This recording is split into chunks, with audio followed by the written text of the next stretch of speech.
Wassalatu wassalamu ala Rasulillah Sayyidina Muhammad bin Abdullah wa ala alihi wa sahbihi wa man wala wa la hawla wa la quwwata illa billah. Rabbi shrah li sadri wa yassir li amri wa hlul 'uqdatam min lisani yafqahu qawli wa saddid lisani wahdi qalbi bi haqqi sayyidina Muhammadin sallallahu alaihi wasallam. Dusturukum ya ahla dargi wa ya ahla batin wa ya ahla nubati wa ya ahla nur. Amma ba'd. Hadirin semua yang dirahmati oleh Allah Subhanahu wa taala. Alhamdulillah kita ditakdir oleh Allah Subhanahu wa taala, dipilih oleh Allah Subhanahu wa taala di antara maghrib dan isya ini untuk kembali bersama-sama mengkaji tetesan daripada ilmunya Nabi sallallahu alaihi wasallam, yang mana ilmunya Nabi bagaikan lautan yang tiada bertepi, dan yang kita pelajari adalah hanya tetesan-tetesannya. Akan tetapi faedah dan keutamaannya begitu besar di sisi Allah Subhanahu wa taala, sebagaimana Nabi sallallahu alaihi wasallam bersabda, babun minal ilmi yata'allamuhu ar-rajul khairun lahu minad dunya wa ma fiha, kama qala Nabi sallallahu alaihi wasallam. Satu bab ilmunya Nabi, satu bab ilmu yang kita pelajari itu lebih utama, lebih bagus, lebih baik daripada dunia seisinya. Satu bab ilmunya Nabi yang kita pelajari walaupun setengah jam, 1 jam, itu di sisi Allah lebih utama daripada dunia seisinya.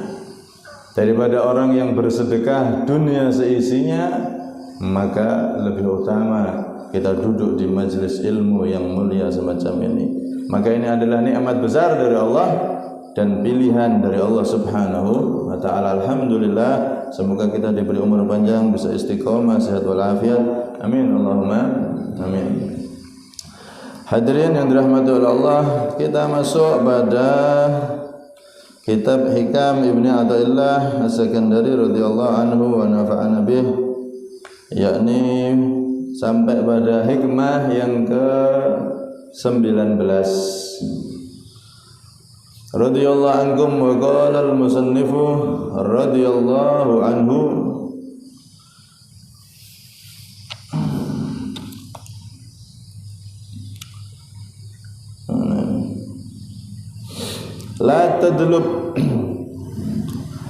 la tadlub minhu an yukhrijaka min halatin liyasta'malaka fima siwaha falau aradaka lasta'malaka min ghairi ikhraj.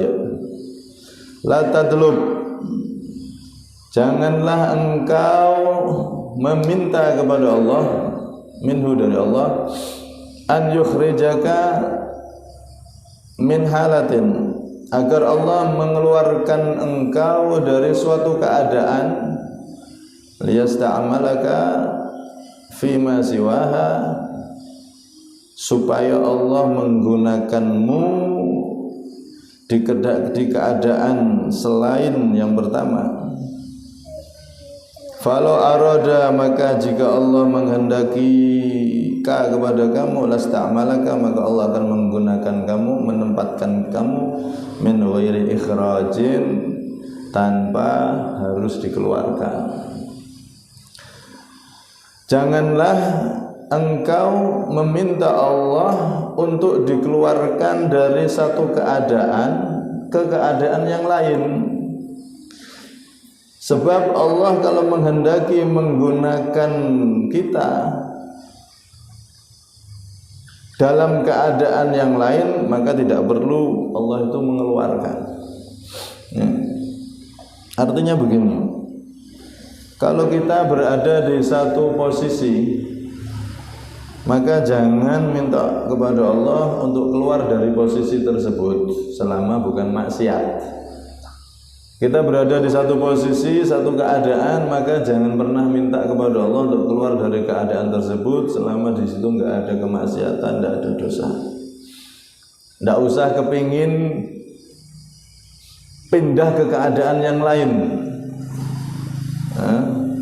Sebab Allah itu mampu menjadikan kita berada di posisi yang lain tanpa harus keluar dari posisi pertama. Contoh biar lebih masuk ini. Ini betul contohnya ya rada bingung. Kalau kita berada di posisi misalkan posisi orang kaya atau bisnismen,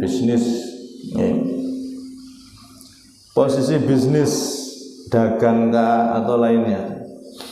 Selama di posisi tersebut kita tidak melakukan sesuatu yang diharamkan oleh Allah, misalkan sukses, zakat ya kita keluarkan dengan benar, terus hartanya kita gunakan, kita juga peduli dengan yang membutuhkan, jadi hartanya digunakan dengan sebaik-baiknya. Maka jangan kita kepingin pindah profesi, pindah pekerjaan. Ini saya jadi kiai, enak ya. Oh, ulama itu kan faedahnya besar. Kalau gitu saya jadi kiai aja. Padahal belum cukup ilmu, padahal tidak punya ilmu bahkan. Karena dia kepingin pindah keadaan, pengen pindah profesi, akhirnya nanti malah hartanya, dia beramal dengan hartanya itu bisa terbengkalai dan mungkin dia juga tidak akan jadi ulama. Kalau pengen dapat pahala dan keutamaan ulama, gampang, tetap di posisimu, jadi orang kaya, kemudian kekayaannya disumbangkan untuk orang-orang yang orang membutuhkan, bahkan ulamanya didukung, sama pahalanya, bahkan bisa jadi lebih banyak. Ulamanya misalkan bangun pesantren, misalkan untuk buat pendidikan, dia orang-orang kaya mendukung, kan cepet itu dakwah itu. Akan tercetak dari ulama tersebut, dari pondoknya, dari madrasahnya, ulama-ulama yang lain yang mana ini lahir dari hartanya dia. Bahkan dia nanti bisa mengungguli para ulama. Jadi tidak perlu keluar, sudah yang jadi bisnismen, yang jadi pedagang, pengusaha, tetap di situ aja. Tidak usah kepingin jadi orang lain, jadi diri sendiri pada posisi masing-masing. Contoh lagi seperti tubuh ini loh Pak. Ada yang jadi kepala, ada yang jadi tangan, ada yang jadi badan, ada yang jadi kaki. Masing-masing anggota tubuh ini jangan kepingin pindah posisi. Oh, jadi kepala itu enak ya dipandang orang. Jadi kepala itu ya pahalanya banyak, dia bisa lihat Al-Quran, dia bisa baca Al-Quran, tangan iri misalkan. Loh, tidak usah pindah, tangan tetap jadi tangan. Kamu yang megang Quran, didekatkan dapat pahala tangan itu. Yang kaki jangan iri, saya pengen jadi kepala, saya pengen jadi tangan, ya malah tidak pantas kabeh. Intinya masing-masing harus tahu tugasnya dan posisi masing-masing, saling melengkapi. Kepala ibaratnya kayak pemerintah, kepala ibaratnya kayak ulama, ya. Maka ya tuh jangan sampai kepala malah pengen jadi pengusaha, pemerintah malah pengen jadi pengusaha, repot akhirnya, malah dikorupsi kabeh uang negara. Ulama pengen jadi pengusaha, akhirnya ilmunya nggak disampaikan sama umat, bahaya. Yang jadi tangan TNI, Polri, ya, menjaga keamanan, ya sudah dengan tugasnya dengan baik. Yang jadi kaki, orang-orang kaya, orang yang punya keahlian, jadi penopang umat, berdirinya negara, berdirinya umat, kokohnya umat. Semuanya masing-masing punya porsi dan tugas sendiri-sendiri. Kalau tahu posisi masing-masing, maka akan jadi kesatuan yang hebat. Sama halnya kayak masjid ini, bangun masjid. Kan ada itu tugasnya sendiri-sendiri. Yang jadi ketua, ya tugasnya ketua apa? Wakil, bendahara, tugasnya gimana? Kan ada tugas masing-masing. Terus ke bawah. Jangan nanti yang bendahara pengen jadi ketua, yang ketua pengen jadi bendahara, rusak nanti. Atau yang staf-stafnya malah pengen jadi ketua dan lain-lain. tidak sesuai dengan porsi dan tugasnya sendiri, ini akan jadi kekacauan. Malah tidak jalan nantinya. Kita lihat bagaimana Allah itu mencontohkan malaikat itu tugasnya, porsinya sendiri-sendiri. Jibril bagian tugas memberi wahyu, Mikail bagian tugas memberi rezeki atau hujan, kemudian Mungkar Nakir bagian tugas menanya dalam kubur, Raqib Atid mencatat amal baik dan jelek, kemudian Israel pencabut nyawa, dan seterusnya. Ada tugas masing-masing dan semua menjadi kesatuan. Para sahabat Rasulullah juga sama. Tidak semua para sahabat Nabi itu jadi ulama semua, enggak. Tidak semua jadi pemimpin semua, enggak. Ada yang jadi petani, nandur kurma, ada yang tukang kebun, ada yang dagang, macam-macam. Dan Nabi tidak mengharuskan, sahabatku semua jadi ulama, jadi kiai semua. Enggak.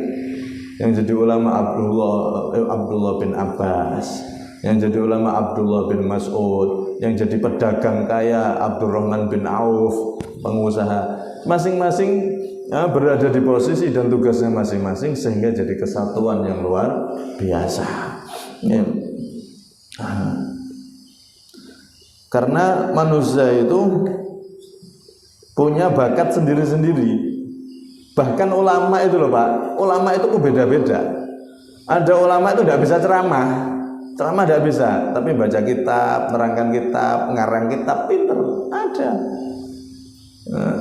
Ada yang ahli hadis, ada yang ini, sendiri-sendiri, masing-masing berada di posisi sendiri-sendiri. Ada di mana itu? Pasuruan ya, Kiai Hamid, Kiai Abdul Hamid itu. Kalau tidak salah ceritanya, kalau ada orang tanya fikih ke beliau tidak mau jawab. Oh, tanya Kiai Fulan, itu yang lebih ahli fikih, sampai tanya ke sana. Sampai seperti itu. Ditanya itu nggak mau jawab. Kalau masih ada bagian fikihnya, itu bagian fikih sana. Walaupun bisa, beliau seorang ulama besar, seorang wali, tapi tidak ahli ceramah. Baca kitab pun sekedarnya toh, ala kadarnya toh. Tapi masya Allah, ulama-ulama dulu itu. Begitu juga kita itu harus mengetahui saya ini berperan jadi apa ya. Ibarat film kan enak peran itu Pak. Ada yang berperan ini, akhirnya jadi satu kesatuan film bagus. Nah, masyarakat juga hendaknya seperti itu. Masyarakat dalam berdakwah, dalam memajukan daerah juga harus seperti itu. Porsinya harus sesuai dengan tugas masing-masing. Jangan sampai ada yang berperan bukan tugasnya, bukan perannya. Kalau kita lihat bagaimana manakib cerita-cerita orang dulu itu, masya Allah. Orang dulu itu ada namanya, di zamannya Habib Ali Al-Habsyi, itu ada namanya Syekh Ali Makarim. Syekh Ali Makarim ini bukan ulama, orang biasa. Akan tetapi Habib Ali Al-Habsyi radhiyallahu anhu, beliau seorang ulama besar dan wali besar, bahkan pemimpin wali di zamannya Al-Qutub. Qutbul Ghuth Al-Habib Ali bin Muhammad Al-Habsyi radhiyallahu anhu. Itu kalau tidak ada Syekh Ali Makarim dicari, mana ini Syekh Ali Makarim? Padahal orang biasa. Orang biasa. Kalau yang dicari ulama besar, sahabat beliau atau santrinya wajar. Ini mau biasa, orang biasa tidak ada. Mana itu Pak? Itu tidak ada. Pak Syekh Ali Makarim dicari. Ternyata Pak Syekh Ali Makarim ini amalannya itu apa? Dia ini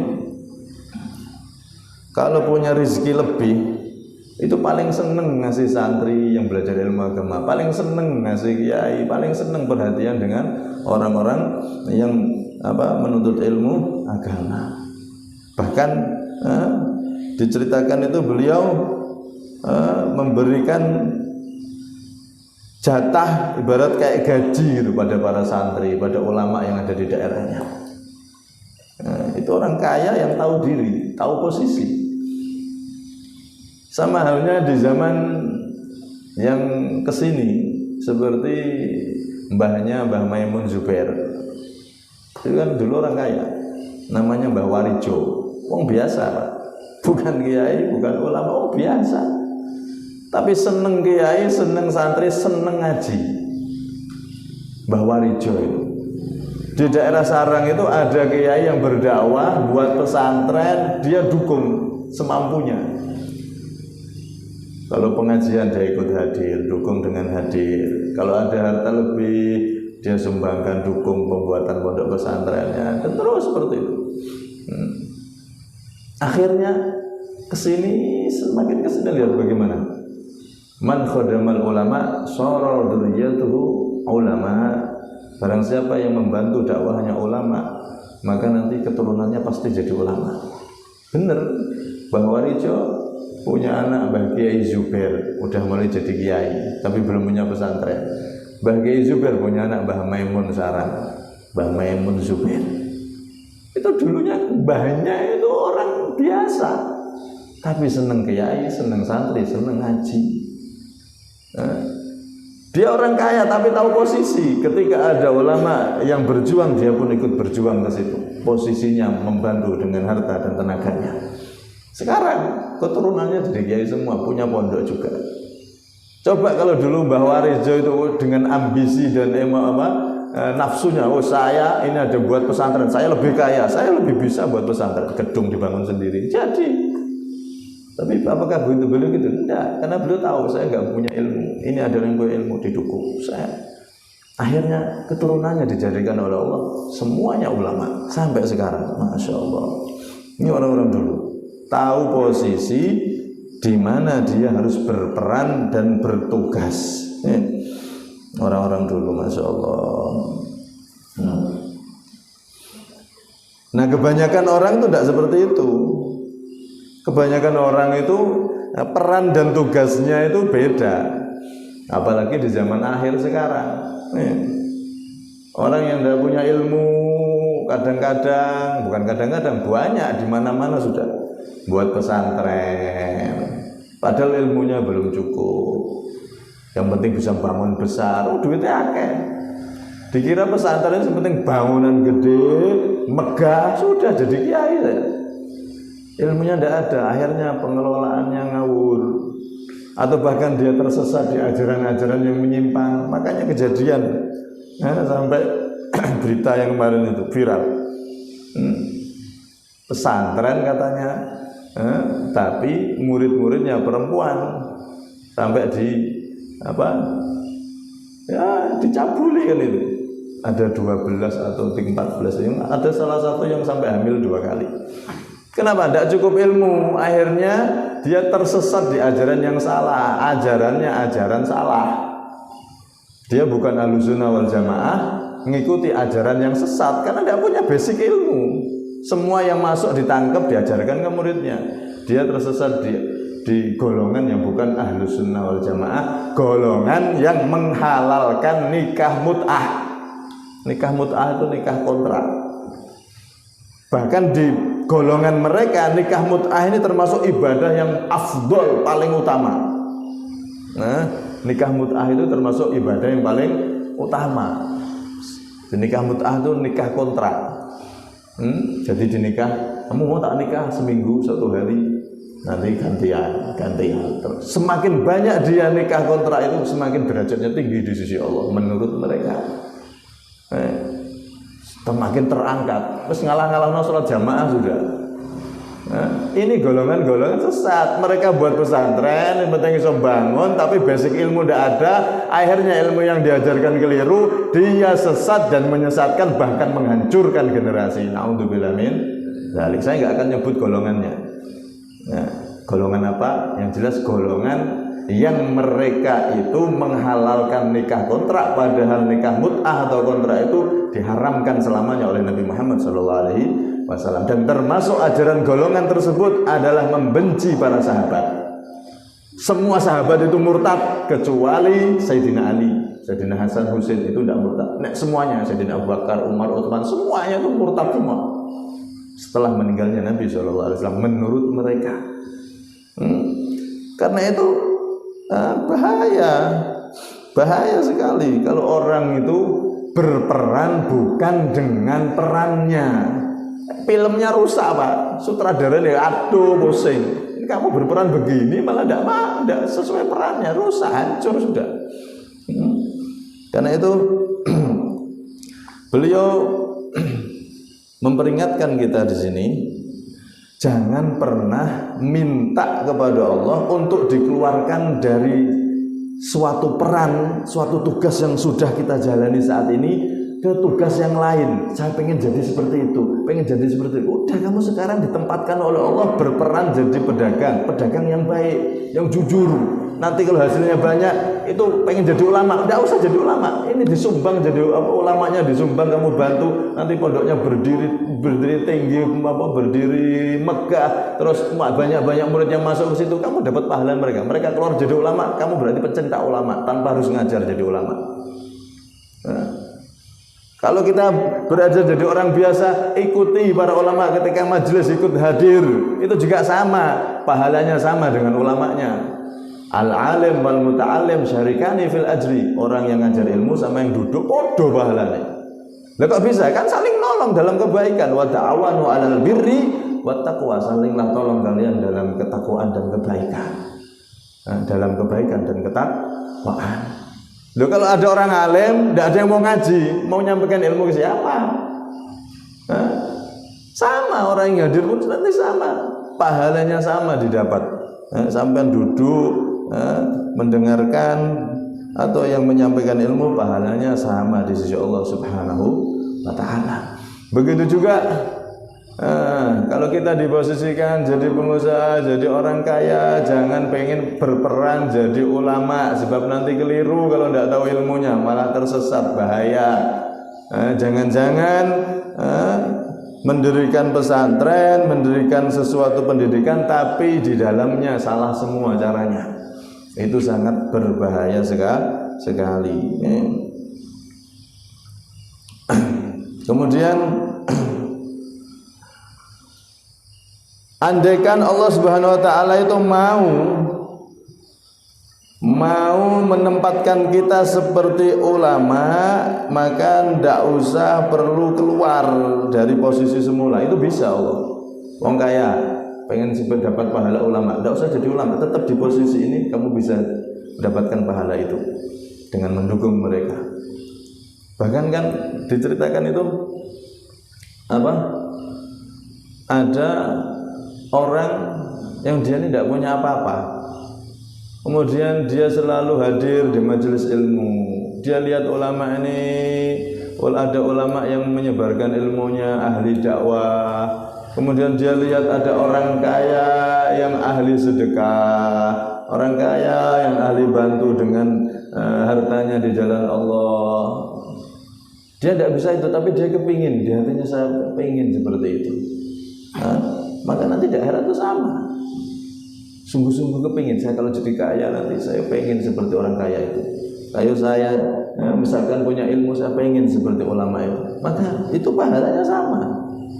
Dia melazimi, dia ikut hadir situ dengan niatan yang baik. Maka itu semua bisa menyampaikan kita ke derajat orang yang kita enggak sampai ke situ secara zahir. Akan tetapi Allah akan ngasih pahalanya sama dengan mereka yang sudah sampai di situ. Ala kulli hal, jangan pernah kita meminta kepada Allah untuk keluar dari satu tugas, dari satu keadaan ke keadaan lain, karena Allah itu mampu memberikan anugerah yang ada di posisi lain kepadamu tanpa kamu harus keluar dari posisi tersebut. Di sini nasihat yang luar biasa dari beliau, nasihat yang sangat dalam, yang bisa dipraktekkan dalam semua keadaan. Contoh lagi seperti istri misalkan. Istri itu tugasnya di rumah ngerawat anak, didik anaknya, diajari doa-doa, diajari anaknya adab-adab, akhlak, cara makan pakai tangan kanan dan seterusnya. Ini posisi istri yang ideal yang di rumah. Jangan nanti kepikiran, oh saya ini pengen jadi dai, penceramah. Akhirnya anaknya ditinggal, dia pengen jadi orang penceramah, pengen terkenal. Ini ibarat orang itu tadi, dia salah peran. Loh, wanita itu paling bagus di rumah, nyetak anaknya jadi anak yang punya akhlak, punya adab, dididik dari kecil, karena madrasatul ula, ibu itu adalah sekolah pertama bagi anak. Kecuali kalau memang anaknya sudah dididik, atau dia tidak punya anak, atau anaknya memang sudah ada yang mendidik dan dia punya ilmu untuk berdakwah, tidak masalah. Tapi jangan sampai terbengkalai. Yang lebih wajib, anak itu lebih wajib di rumah, itu lebih bagus, lebih wajib bagi perempuan. Itu pun perempuan yang tampil itu, yang menampilkan wajahnya, menampilkan kecantikannya sambil berceramah, itu semua seperti debu yang akan ditiup, gak ada apa-apanya. Kecuali kalau tampilnya ceramahnya di khusus wanita, baru bener. Dan wong wedok nyeramai wong lanang, opo kayak ini? Apa ndak ada penceramah laki-laki? Akeh. Wong wedok nyeramai wong lanang ning panggung, wonge ayu sisan. Wah, ya gak ngantuk-ngantuk Pak gitu loh. Di situ ada nafsu yang menggerakkan manusia bisa seperti itu. Kenapa? Karena pengen terkenal, pengen macam-macam sudah. Posisi yang sebetulnya dia bukan di situ, bukan berperan di situ, malah dia kepengen ke situ. Akhirnya nggak ada yang didapatkan di sisi Allah Subhanahu wa Ta'ala. Guru kita pernah ditanya tentang itu. Ada wanita ahli dakwah, ceramah di TV sana, itu bagaimana hukumnya? Jihadnya wanita, apa? Perjuangan wanita yang terhebat itu di rumah. Didik anak, ngajari anak, itu jauh pahalanya lebih besar daripada ahli ceramah keliling dunia. Tapi anaknya tidak diurus. Wong wedok itu lebih baik tertutup di rumah, didik anak, didik keluarganya. Nanti anaknya yang akan menjadi ulama besar, dia yang akan bertugas ceramah ke sana. Tapi hasil didikan dari ibunya. Itu loh Menteri Dalam Negeri, menterinya keluarga. Ibu itu mencetak anak agar jadi ulama. Nanti mereka anak-anaknya yang laki-laki ini akan berdakwah. Seperti ibunya Habib Umar bin Hafid itu. Habib Umar bin Hafid gurunya para guru. Itu ibunya kan seperti itu, Pak. Ibunya seorang yang salihah, selalu di rumah mengajarkan anaknya. Akhirnya sekarang anaknya jadi ulama besar saat dunia, berada di dakwahnya beliau. Siapa yang kenal Habib Umar bin Muhammad bin Salim bin Hafid? Gurunya guru-guru kita. Seperti itu. Nah kalau misalkan tidak sabar, saya yang tampil aja. Dia tidak sabar, didorong nafsunya, pengen tampil, pengen terkenal. Ya sudah, ya, nanti keturunannya anaknya tidak akan ada yang jadi. Kenapa? Karena sudah didahului oleh nafsu, pengen tampil, pengen ini, pengen itu. Yang mana itu bukan posisi dan perannya sebetulnya. Akhirnya akan jadi seperti buih di tengah lautan yang akan kosong dan hilang. Na'udzubillah min dzalik. Karena itu la tadlub minhu ayukhrijaka min halah liyasta'milaka fi ma siwaha falau aradaka lasta'malaka min ghairi ikhraj. Jangan pernah meminta kepada Allah untuk mengeluarkan kita dari satu tugas, dari satu posisi, agar Allah memposisikan kita di posisi yang lain. Jangan sudah di posisi itu aja, karena Allah bisa mendatangkan pahala-pahala posisi-posisi lain itu tanpa kamu harus keluar dari posisi tersebut. Di situ adalah pelajaran yang penting bagi kita, agar kita itu benar-benar tahu diri, tahu posisi saya ini manfaatnya di mana ya. Ibarat satu mobil bis misalkan, ada yang bagian supir, ada yang bagian kondektur, ayo yang cari penumpang. Jangan royaan jadi supir semua. Akhirnya rebutan, tidak melaku nanti. Ya kayak tadi itu ada panitia masjid, ada yang jadi ketua, ada yang bagian pembangunan, semuanya bagi tugas dan nanti akan jadi kesatuan yang hebat, kesatuan yang bagus. Dan ini memang bahkan di zaman Nabi pun seperti itu. Ada yang ahli ilmu, ada yang ahli petani, ada yang ahli berkebun, ada yang ahli berdagang. Sampai-sampai dipuji dalam Al-Quran, rijalul la tulhihim, mereka adalah orang-orang besar, orang-orang hebat, yang mana perdagangan mereka, anak-anak mereka, semuanya itu tidak bisa melalaikan dari Allah Subhanahu wa taala. Mereka berada di posisinya masing-masing, menjadi dan berperan sesuai dengan posisinya masing-masing, sehingga manfaat itu sangat terlihat pada umat. Mau jadi apapun, silahkan di posisi di karir masing-masing, tapi dengan bersungguh-sungguh untuk memberi manfaat kepada umat. Dokter penting Pak, yang jadi dokter berada di posisi dokter, jangan pengen pindah, sudah posisi dokter niatnya menolong umat yang sakit, itu juga pahalanya besar. Nanti ulamanya sakit dia nyembuhkan, ulamanya dakwah lagi, ya dia dapat pahala juga. Gara ulama sembuh gara-gara diobati dia, ulama berdakwah ketika sembuh dia dapat pahalanya juga. Semuanya itu bisa mendatangkan pahala tanpa harus kita pindah peran, pindah posisi ke posisi yang lain. Allah a'lam bishawab. Semoga kita termasuk orang yang tahu peran kita di dunia ini, ya tahu posisi kita di dunia ini, sehingga betul-betul kita menjadi orang yang mulia di sisi Allah Subhanahu wa taala. Wallahu a'lam bishawab. Bisirril Fatihah. Bismillahirrahmanirrahim. Ar-Rahmanir-Rahim. Maliki yaumiddin. Iyyaka na'budu wa iyyaka nasta'in. Ihdinas siratal